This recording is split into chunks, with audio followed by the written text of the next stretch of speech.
لاڈلے کے طور پہ لایا گیا اور الیکشن ہوئے، اس الیکشن کے نتیجے میں ملک میں استحکام نہیں آیا، معاشی عدم استحکام پیدا ہوا، اب پھر اسی قسم کی ایکسرسائز سننے میں آ رہی ہے کہ ہو رہی ہے۔ اگر لاڈلا ہی کوئی دوبارہ آیا تو کیا پاکستان کی جمہوریت مستحکم ہوگی یا کمزور ہوگی؟ دیکھیں آج کا جو پروگرام ہے وہ اس حوالے سے بڑا اہم ہے، کیونکہ آج کے پروگرام میں بالخصوص جب ہم نے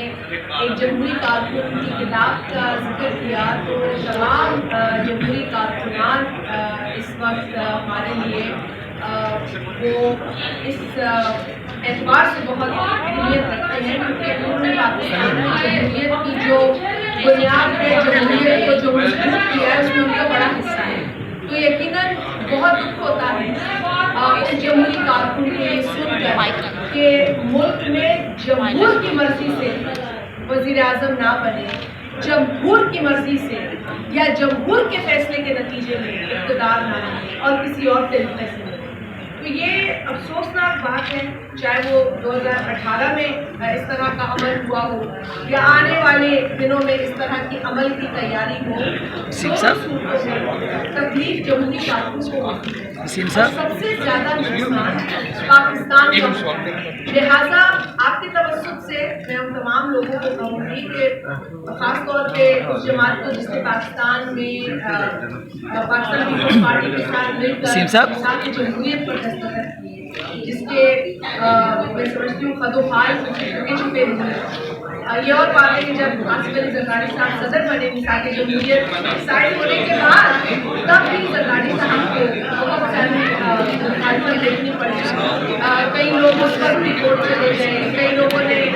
پریزیڈنسی پر اس پر دھاوا بولا، ہم نے اس کو بھی درگزر کیا کیونکہ ہم شہید محترمہ کی اس کمٹمنٹ کے ساتھ جڑے ہوئے ہیں۔ آج بھی کہتے ہیں کہ ہماری لڑائی کسی جماعت کے کسی شخص سے نہیں،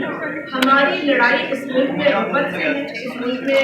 بڑھتی ہوئی مہنگائی سے ہے، اس ملک میں بے روزگاری سے ہے۔ پاکستان پیپلز پارٹی کی رہنما شادیہ مرید صاحبہ اس وقت ہمارے ساتھ موجود ہیں۔ شادیہ صاحبہ، IGI بنائی، مسلم لیگ نون نے الیکشن جیتا، ہمیشہ اتحاد بنا کے یہ الیکشن جیتتے ہیں، پیپلز پارٹی کیوں اتحاد نہیں بناتی ہے؟ پھر بھی اتحاد بن رہے ہیں پیپلز پارٹی کے خلاف، کیا وجہ ہے کہ آپ مسلم لیگ اکیلی آپ سے مقابلہ نہیں کر سکتی؟ دیکھیں یہ آج جو تقریب ہوئی ہے یہ بڑی امپورٹنٹ تھی، اس میں تاریخ کے بہت سارے سبق ہمیں نظر آئے، اور ایک سبق یہ بھی ہے کہ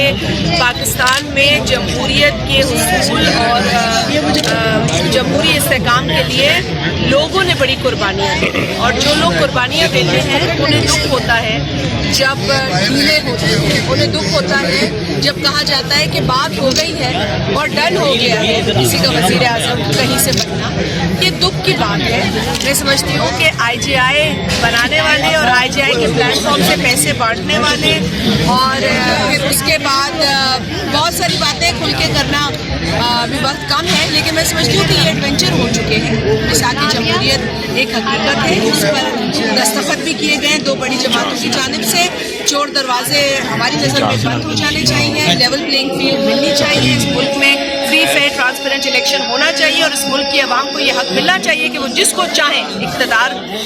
دیں، جس کو چاہیں جتائیں، جس کو چاہیں عزت دیں، لیکن اس کے لیے مقابلہ کرنے میدان میں آنا پڑے گا۔